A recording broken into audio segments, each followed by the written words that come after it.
chunky beauty.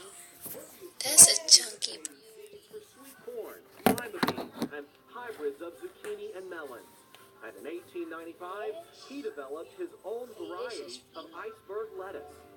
And that really brought the lettuce to the American table because lettuce wilts before the advent of the crisp head type, of which iceberg was the first. So this greenhouse is Burpee's top secret. Yeah, this is the top secret Mad Scientist Laboratory. Yeah, no photography, please. Yeah. The sign says right there on the... Yeah, well, there's some nice things coming in this greenhouse. Despite the sign, we talked our way in. Discovering the botanical work here focuses not only on plant growth, but other attributes as well. Wider range of flavors, more textures, more interesting colors. Those are the things that you don't find in nature, but that nature has in her genes. And so through plant breeding, you can coax out these things that are locked up in the botanical world. In addition to produce, Burpee is developing flowers, some with totally new scents. That's a totally new smell. We collect it in the wild, and we bring it over here, and we do cross-fertilization of different types, again, to bring out those special things that in nature would not be found unless mankind kind of, does these little teasing out things. That evolution of plants for our farms and gardens was a prime focus for W. Atlee Burpee, giving growers a chance to plant the seeds of change. Gardening experience is very personal to customers, and people do it for different reasons, and we're just happy that we're able to provide this product for them. To protect a wide variety of genetic seed material, Arctic Seed Vault has been created in Svalbard, Norway. The vault has a capacity of some 2 billion seeds, dedicated to preservation of crop diversity.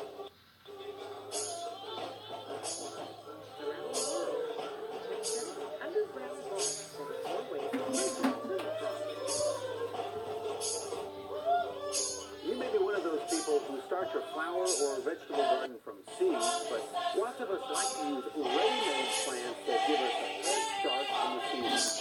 If that's the case, our enterprise says there's a good chance the plants in your garden come from one of the largest greenhouses in the United States. A crane flies high above a sea of flowers, and the pulley system moves thousands of baskets high above the ground. This is Metrolina greenhouses in North Carolina, and chances are, if you've ever planted a garden, you've purchased one of their products. Every year, more than 70 million plants, mostly annuals, are grown in this greenhouse, the largest in the United States. How big?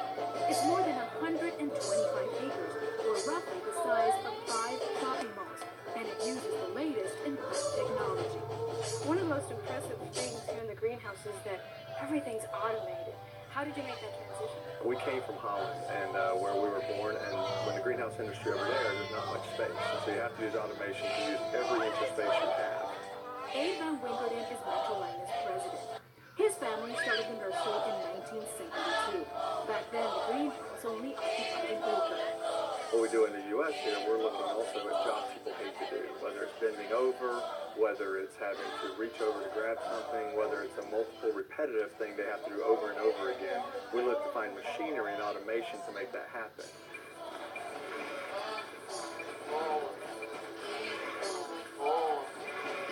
One example of this automation is the transplanting machine.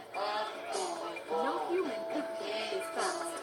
Here, pots go onto a conveyor belt. The machine then adds the soil as the mechanical arms evenly space the plugs. The transplanting machine has cut production time in half. It can plant 100 of these pots in a minute, 1,000 plants in an hour. You cannot create a machine that makes it 100% perfect. So we always have a couple people to fix the missers that occur, and also to put the tags in. Each customer has a different tag, a unique code we have to put on it, and just quality control to assure the customer gets 4 plants in every pot or whatever it is for each size we're going. Are you amazed every time you look at the machine? Every day. We've had this machine just for a couple months, but we have 18 production lines, some machines for 10, 15 years, and I can walk every day and be amazed by what it does and the capability it has. Metrolina is one of 3 greenhouses in the world controlling the process from beginning to end, starting the plants from either seed or cuttings, growing them out, and shipping them directly to retailers. And we can right from that seed or right from that cutting, we have the ability to control that and assure we get that what the customer wants. But customers can be fickle. Believe it or not, what's hot and what's not in gardening varies from year to year, just like the fashion industry. Every year, breeders from around the world pitch their latest creations. At Metrolina, those deemed interesting enough are put to the test in this research house to see if they're worth investing in. And what are some of the new things that are coming out on the market? There's a ton of new things. There's a new Campanula, which is right here. A new pink flower on it. It's a dwarf. These usually grow 3 or 4 feet tall. It's all in Japan, but it's something like they didn't live there. All ladies are going to love that. That was going to play. So it just looks like a little bite of the It's really pretty. It's already set up and ready to go. And that's what we're trying to create is that drive-by appeal. And another item, foliage. Foliage is an item we've been doing for years, but they're coming out with a lot of new colors. And this is one of them here called Pink, which is a brand new color, just on the marketplace this year. Yeah, they come in a variety of colors. In fact, there are over 500 varieties of foliage around the world. And we're just trying to find these 10 or 12 different varieties, kind of light one, all the way to a dark one, and this one kind of fits in that medium range. Those that make the cut are then moved to this outdoor testing area. Here the plants are grown under conditions similar to those they'll face after they're sold. Buyers who don't believe in fertilizer or even watering. If they can make it here, then they've passed the test. For most customers, it's an emotional value. It's the value of planting that plant, knowing you did it yourself, and just the joy of watching it grow and enjoying that on a constant basis. Everything here is big, including how much water is used, more than 1 million gallons a day. The greenhouse has an automated irrigation system where every drop is captured and reused. The roof of the greenhouse can also capture rainwater to be used for irrigation. But here the plants aren't just watered from above. They also soak it from below, which is the best way to start a plant.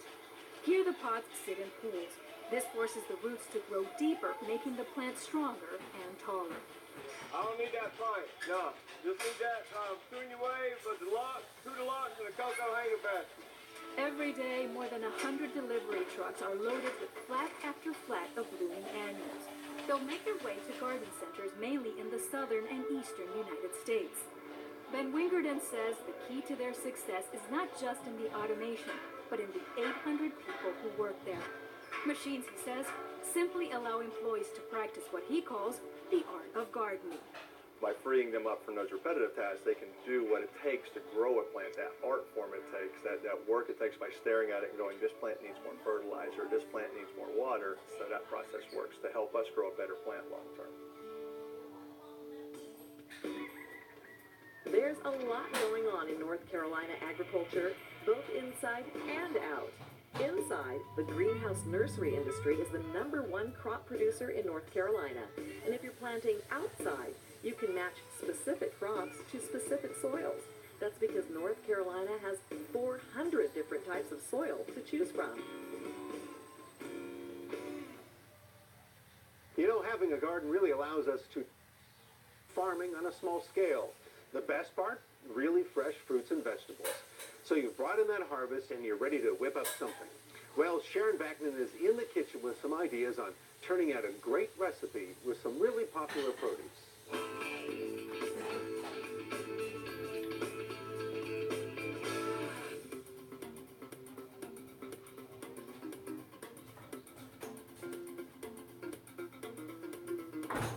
Pears pack a lot of, and they make great additions to savory dishes.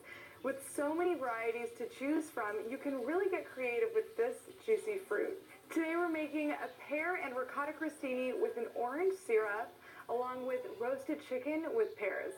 Let's get to it. First, we'll need to make our orange syrup. It's really simple. It's just equal parts sugar, orange juice, and water. Really good whisk. And to add a little bit of tang, I'll also throw in some orange zest. Gives it a nice fresh flavor when we're using orange juice. Okay, so while our syrup is reducing, we'll get our bread cut for our crostini.